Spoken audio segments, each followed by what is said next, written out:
Here are 3 ways to make your hiring process more inclusive.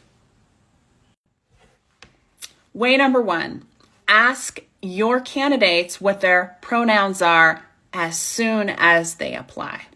And then make sure that you honor their request and use their pronouns that they have suggested.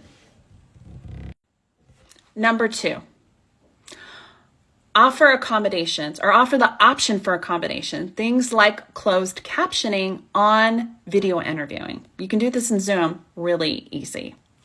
Offer accommodations. Don't wait for them to request.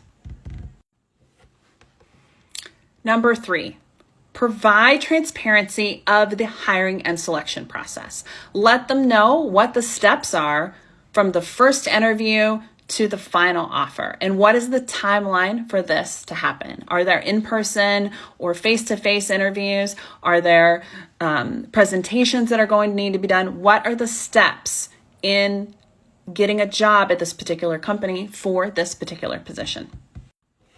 And a special bonus. Being more inclusive doesn't have to take a lot of work. Doing simple things like on your application, making a checkbox, which allows an employee to tell you how they prefer to be communicated. Not everyone likes emails. Not everybody wants phone calls. Not everybody can have phone calls.